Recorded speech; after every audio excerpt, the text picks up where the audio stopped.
11 jours après l'élimination contre Manchester United, le PSG retrouve le Parc des Princes face à l'OM, l'ennemi, le rival.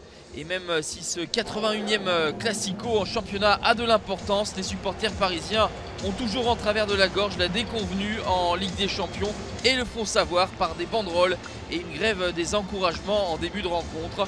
L'OM est invaincu depuis 6 matchs, 5 victoires et un nul. Rudy Garcia aligne l'équipe performante du moment. Malade la veille, Balotelli n'a pris l'avion que le jour du match, mais est bien titulaire en compagnie de Germain, Luis Gustavo, Payet, Strootman sont toujours remplaçants. Côté parisien, absence de Neymar, toujours blessé, tout comme Cavani et Draxler.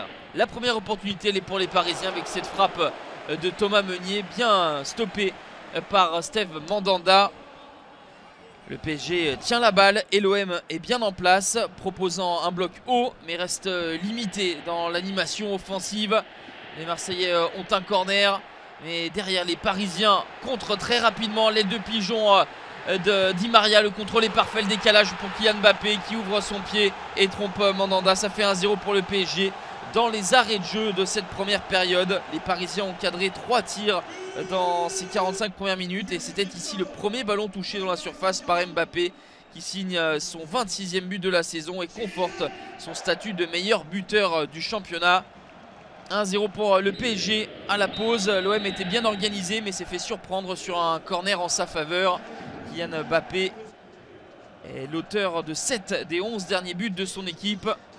A noter les sorties sur blessure dans cette première mi-temps de Dani Alves et de Meunier, tous deux blessés.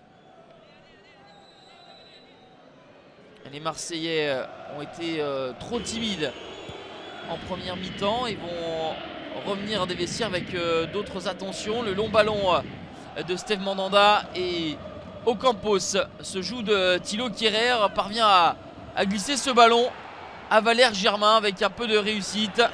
La frappe croisée de l'attaquant marseillais trompe Alphonse Areola, ça fait un but partout. 5e réalisation de Valère Germain. Ce but est inscrit après 27 secondes en début de deuxième période. C'est le but le plus rapide inscrit au retour des vestiaires cette saison. Les Parisiens vont ensuite repartir de l'avant avec toujours à l'initiative Ángel Di Maria qui combine avec Thilo Kehrer. Di Maria sur le côté, les petites touches d'ajustement pour s'ouvrir l'angle et tromper Steve Mandanda. Le PSG repasse devant à la 55e minute. Depuis les blessures de Neymar et Cavani, avec Kylian Mbappé, l'Argentin assume pleinement son rôle de leader dans le groupe parisien. Et pour sa 4e saison au club, Di Maria livre sans doute son exercice le plus abouti.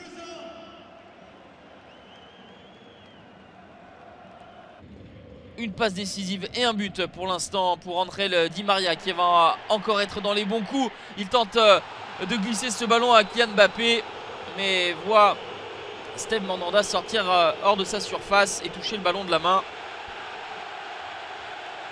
Recordman des Classicos, son 25e pour Steve Mandanda. Il n'ira pas jusqu'au bout. Rudy Garcia fera sortir donc Mario Balotelli pour l'entrée de Yohan Pelé dans les buts. Coup franc à suivre pour Ángel Di Maria. La concentration de l'Argentin. Yohan Pelé n'a pas eu le loisir de toucher le ballon jusqu'alors. Et va devoir aller le chercher au fond des filets. Coup franc magique d'Ángel Di Maria. La trajectoire montante puis flottante vient heurter le poteau de Yohan Pelé. Le ballon termine au fond. C'est le doublé pour Ángel Di Maria, 9e but de la saison, son 3e coup franc direct après Montpellier et Dijon quelques jours plus tôt lors du succès 4-0 à Gaston Gérard. Ángel Di Maria récidive. Il est intouchable en ce moment. Il éclabousse de sa classe cette rencontre. Et Yohan Pelé n'est pas encore chaud. Voit ce ballon hors cadre, mais finalement la trajectoire incertaine permet donc au PSG de s'envoler. 3-1. On avance dans cette partie. 92e minute. Kylian Mbappé. Nouvelle accélération face à Hiroki Sakai qui commet la faute. Monsieur Gauthier désigne logiquement le point de pénalty. toujours assoiffé de buts. Kylian Mbappé va donc se charger de la sentence, mais belle anticipation de Yoann Pelé qui déploie sa longue envergure pour faire face aux champions du monde français. On va en rester là, 3-1 sans être génial et se reposant surtout sur un Di Maria de feu. Le PSG signe une 7e victoire consécutive en championnat et conforte sa place de leader. L'OM n'a plus remporté de Classico depuis 2011 et a été trop timide ce soir encore. Les hommes de Rudy Garcia sont donc au pied du podium à 6 points de Lyon.